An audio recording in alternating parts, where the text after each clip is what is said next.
Good afternoon, anglers. This is Anglers 48, and welcome to the Anglers 48 show. We got something very nice to talk about today. I'm going to be talking about El Puente de los Lobos and Gaymen's Bridge.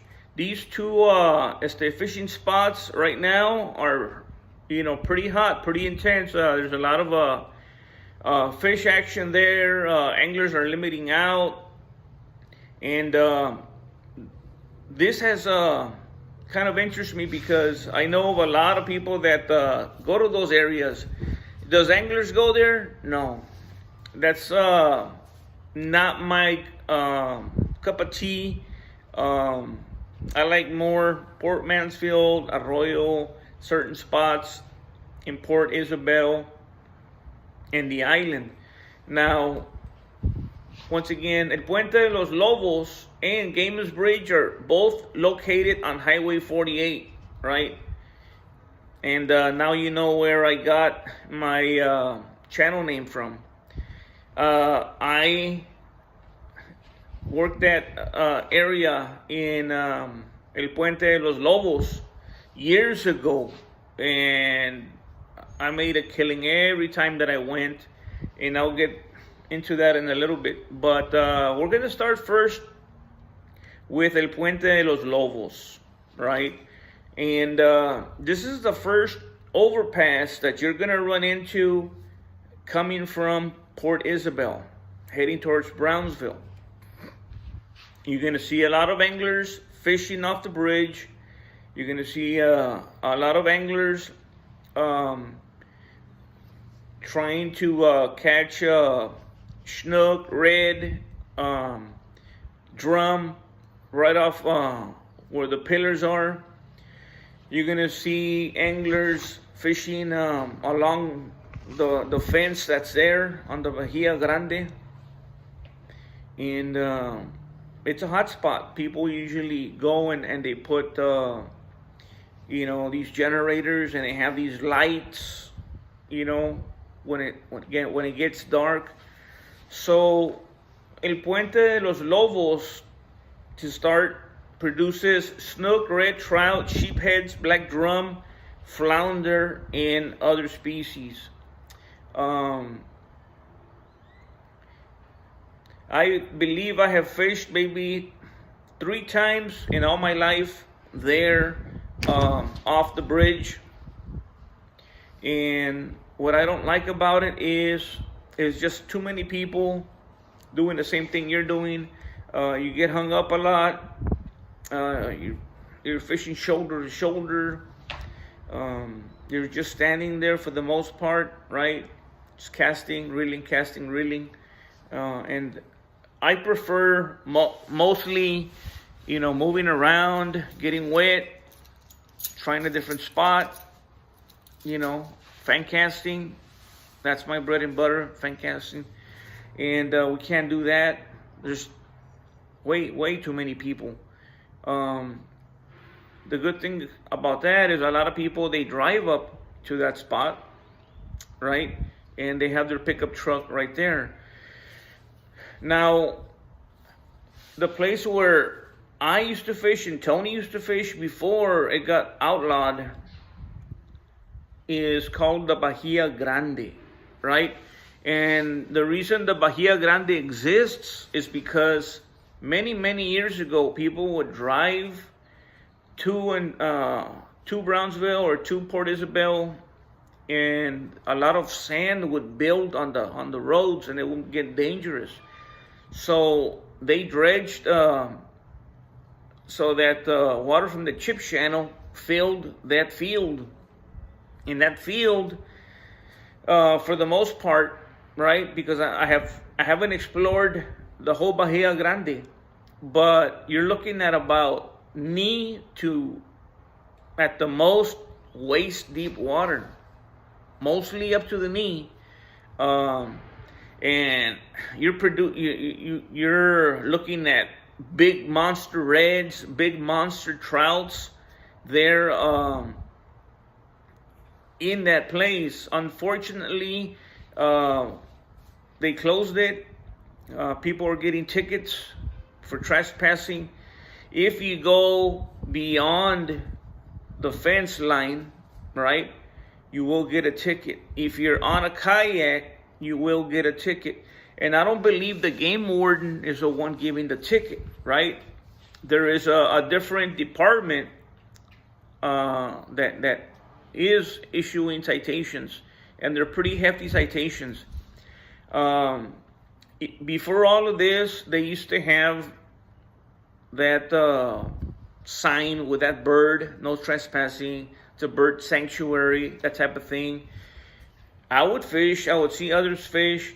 I was visited by the game warden there numerous times. Never did they say, hey, excuse me, you're trespassing, get out. No. They came, check your gear, they made sure you're in compliance, and they left, right? So that was a hot spot. Reds, trout, flounder, possibly in certain areas, black drum. The other species, you were more likely to catch them by the pillars, right there where the bridge is. But we used to, this is how it started. I didn't want to fish off the bridge, so the story started where I told the people that I was fishing with that I was gonna fish off this mound, right? And everybody knows that mound, and then there's a parking lot, right? I would fish off of there, and no kayak, right? At that point, no kayak, and I would go in there in the morning and nothing, right? Until one time I was getting ready to, I had already put it in my mind that I was gonna call it quits, right? So there I am, loading up the gear, and I see this angler, right? This angler, he gets off his vehicle, right? One pole, starts walking into the water along the fence line, and I'm just there, and I'm looking at this guy, and I'm saying, wow, good luck, buddy. I didn't catch anything. So he's in there. I kind of had an idea of how far he went, and within a few minutes, I see him coming back out, and I'm like, well, I guess, he noticed that it wasn't biting. So as he's walking by me, he had the limit of red. Incredible. I was kind of losing my mind. So I let him leave. Nobody had showed up. I got my pole, and I'm like, what are the chances? So I did what he did. I walked along the fence line around the area where he was at, and I believe I had live shrimp. No, I had frozen shrimp at that point. And I cast it out in that general area, and behold, even before I can cut the slack, I just see the line take off on me. And I was on. And I was like, are you kidding me? So I was there for a little bit. I was able to get several bites, and only 2 of them were the size. So if I had ignored that guy who went in there, I would have gone home without a fish. And it wasn't until after this happened. Now, every time after that, I would bring fish home. All of a sudden, I got a kayak, and I would get in there with a kayak. Mind you, the game wardens, they had come and checked me with a kayak, without a kayak, and everything was cool. They never brought anything up. After several years of doing that and bringing big fish, all of a sudden, they start putting barb on there. To the point where I'm walking in darkness and the fence hits me right here. The wire hits me. And I'm like, oh, this just got real. And keep in mind, Anglers 48 doesn't do illegal. I mean, it's by the book, following the law, all that stuff. And gentlemen there were like, be careful. People have gotten tickets and fined. And I'm like, okay, thank you for letting us know. And I inquired, and sure enough, no, they don't want kayaks out there, and they don't want anglers. Excuse me, and they don't want anglers crossing. So once again, I caught my personal best trout. I caught it there using a 7-inch mullet off a popping cork, and I caught it was a 32-inch trout. That's my personal best. For as much as I fished there, I don't believe my personal best trout red, I believe, is also 32, but that one was caught in Port Mansfield. Now, sometime back, there was an angler that was there. He said he caught a 42-inch red. I believe him. He didn't show it to me, but I would say yes, because these fish, that's a breeding ground, and they don't leave that area.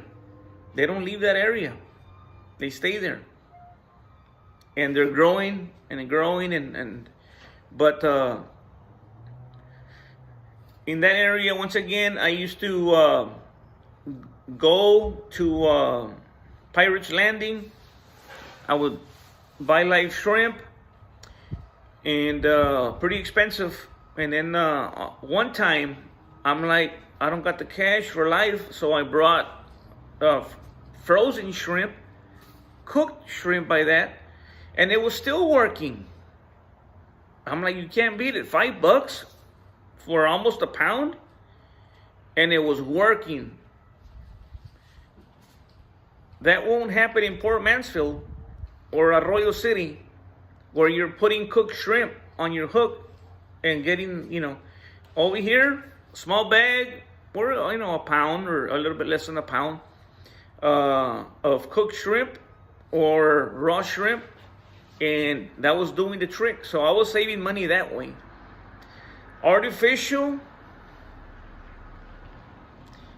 I did try artificial, but mostly our fishing was done overnight. So by morning time, I already had the limit. So, but there was a time when I would use artificial, but this was before I saw that angler there, the one that went in there, and I guess gave that spot away. Now, some of the bad things about this place here, La Bahia Grande, is that the bottom is very, very soft. Some people, they walk along the fence and they fish from there, but it's no fun. Back then, obviously, several years ago, I could still do it. Now, my legs can't take that. Every step, I was sinking. I was losing my footing. So it's got a very soft bottom. And then in certain areas closer to the shore, you see oyster beds. Sometimes on low tides, you see these oyster beds. Those fish, those reds, they're going in between those oyster beds and getting all kinds of crustaceans there. But soft bottom and oyster beds. So that's it's called the Bahia Grande. That's the mecca of redfish. in all my time fishing, I have never caught reds like I've caught them there, right? And once they make it illegal, forget it. Why am I gonna? No. You want to go and have fun. You don't want to go looking over your shoulder because you're doing something wrong, or, And for the most part, the times that I've gone where I'm driving by, I see people following the law. They don't fish beyond that point. And I asked the game warden, a female game warden, at Arroyo one day, and the game warden said that that kayaks or / boats are not allowed there.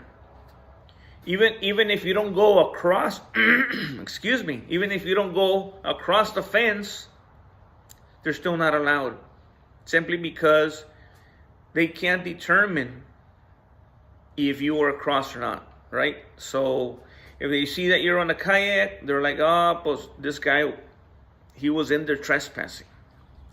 So, but no boats, kayaks allowed in the Bahia Grande, there at El Puente de los Lobos. Okay, now I'm going to move on to Gaymen's Bridge. Gaymen's Bridge, there's a boat ramp there. The majority of the surroundings, if you're gonna fish there where the boat ramp is, oysters. Okay, you're gonna be losing lines, right? Sometimes the tide gets so high that it looks like it's surrounded by water, but in reality, there's oyster beds underneath, and you're gonna get hung up. You're gonna lose your line. So Gaymen's Bridge, a lot of boaters, they use that boat ramp, and they go to Port Isabel, or they fish the chip channel. Some people, they like to fish off the pier. I've seen people catching some fish there, nothing big, but you can also find multi-species simply because of the structure. Snook, red, drum. Now, I have been to the chip channel through Gaymen's Bridge, and I have been to the San Martin Lake as well. Now, the San Martin Lake, it's filled with oysters, super dangerous, very, very dangerous. You cannot make it back on foot. You can't get out there. You cannot get out there on foot. It's so slick, so dangerous. And how should I say? If you fall off the kayak, there's a depth there as far as oysters. So you don't want to lose your footing there and fall on an oyster bed. It's very, very dangerous there. The times that I've gone, Tony, he broke the prop from his kayak, so I had to pull him out. I spoke to a game warden, and this game warden informed me that motors are not allowed in Gaymen's Bridge. Didn't know that. So now Gaymen's Bridge is off limits for anglers.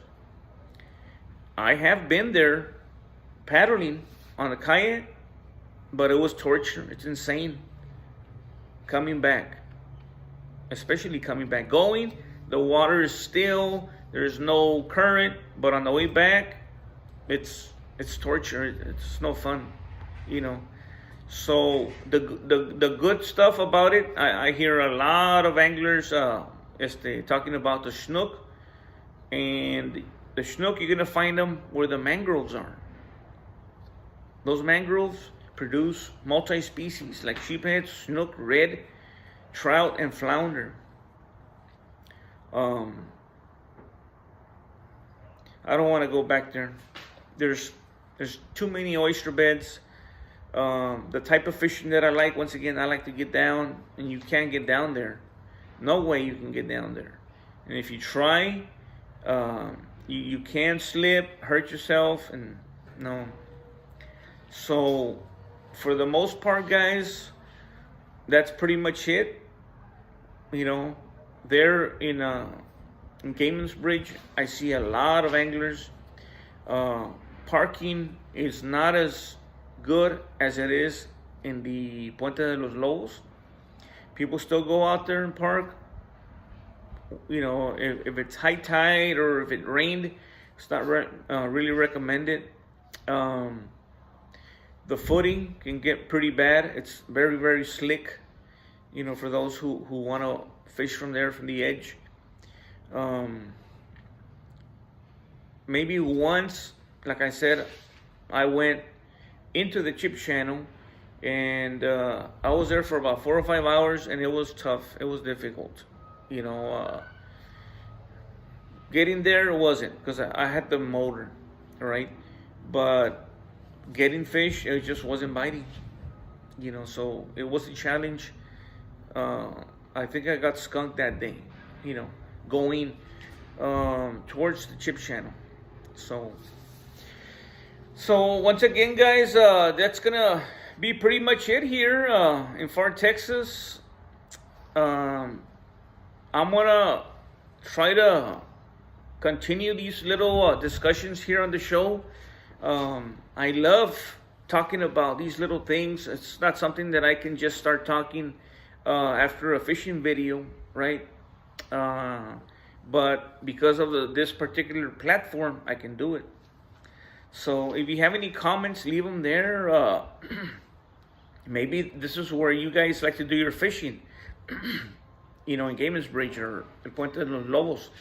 So, excuse me, this is where I was fishing on Highway 48 for many, many years, until they just, you know, flat out, you come in here, we're gonna find you. So that's all I needed to hear. And there are just so many other places where I can fish, where I'm gonna be enjoying myself, where it's gonna be legal, and yeah.